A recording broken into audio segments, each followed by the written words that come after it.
सुप्रभात बच्चों। ये है आपकी हिंदी की पुस्तक सुनहरी धूप कक्षा 2। और आज हम पढ़ने जा रहे हैं एक नया पाठ।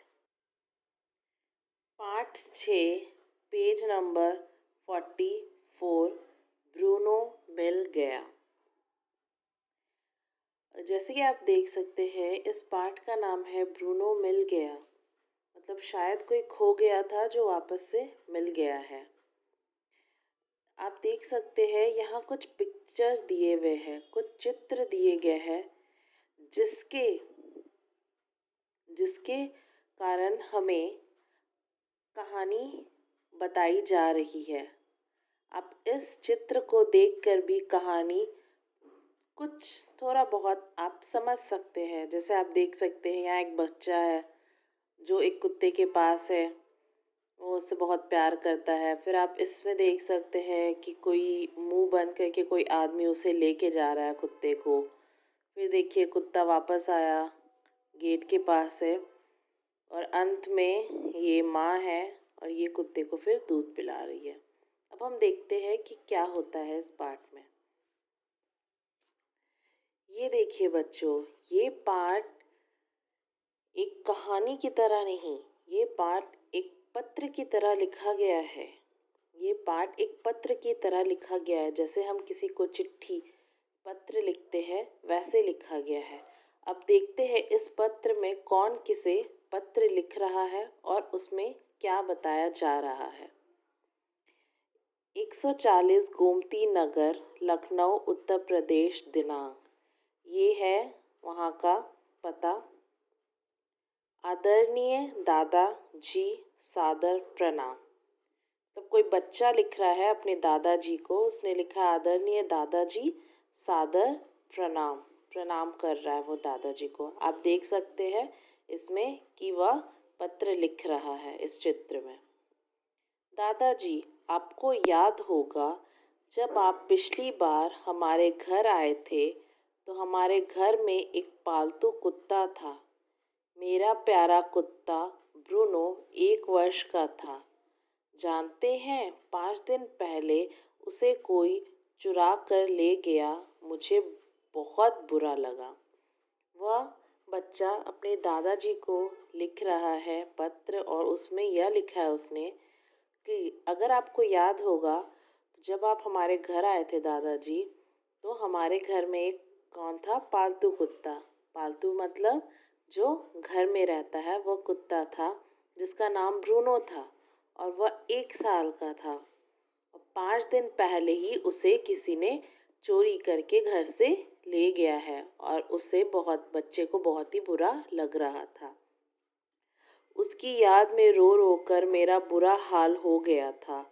मुझे उसके बिना खाना पीना कुछ भी अच्छा नहीं लग रहा था। कल रात जब मैं सोया तो मैंने अपने प्यारे कुत्ते को सपने में देखा। मुझे उसकी आवाज़ सुनाई दी। मुझे लगा वह मुझे पुकार रहा है।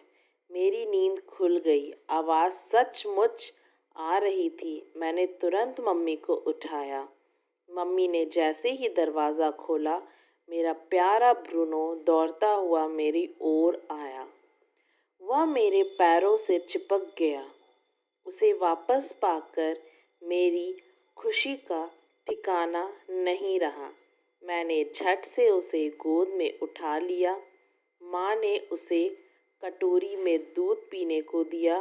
अब हम सब बहुत खुश हैं। दादाजी, आप और दादी जी हमसे मिलने जल्दी से आ जाइए। मैं और ब्रूनो आप दोनों का इंतज़ार कर रहे हैं। तो इसमें बच्चे ने क्या बताया है कि उसका कुत्ता खो गया था, और बच्चे को उस कुत्ते की बहुत याद आ रही थी, और वो बहुत रोया भी था उसके खोने के बाद। और उसे कुछ किसी भी चीज़ में मन नहीं लग रहा था, खाने पीने में भी अच्छा नहीं लग रहा था। जब वह एक रात, कल की रात जब वो सोया था, तो उसे सपने में उसे कुत्ता दिखा, और उसे उसकी आवाज़ भी सुनाई दे रही थी, और उसे यह लग रहा था कि जैसे कि वो उसे बुला रहा है। अचानक से उसकी नींद टूटी तो उसे सचमुच में आवाज़ सुनाई दे रही थी। तो वो जल्दी से अपनी मम्मी के पास जाता है और मम्मी उठने के बाद दरवाज़ा खोलती है और वहाँ देखती है कि वहाँ ब्रूनो है।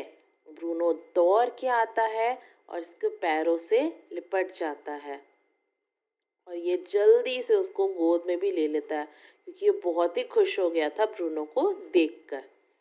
फिर माँ ने उसके लिए कटोरी में दूध लाया और उसने दूध पिया। फिर वह बच्चा यह बोल रहा है कि दादाजी आप और दादी जी हमसे जल्दी ही मिलने आ जाइए, मैं और ब्रूनो आपका इंतज़ार कर रहे हैं। दादी जी को मेरा प्रणाम कहना, आपका पोता संचित। ठीक है, अब देखिए यहाँ पर उसने दादाजी को आदरणीय दादाजी लिखा था, सादर प्रणाम, और यहाँ आखिरी में उसने दादी जी को भी प्रणाम लिखा है और अपना नाम लिखा है आपका पोता संचित। तो ये एक पत्र संचित ने लिखा है अपने खोए हुए कुत्ते के बारे में बताने के लिए अपने दादाजी को। यहाँ पर हमारा पाठ समाप्त होता है बच्चों। आशा करती हूँ कि आपको यह पाठ समझ में आया होगा। बाय बच्चों, टेक केयर।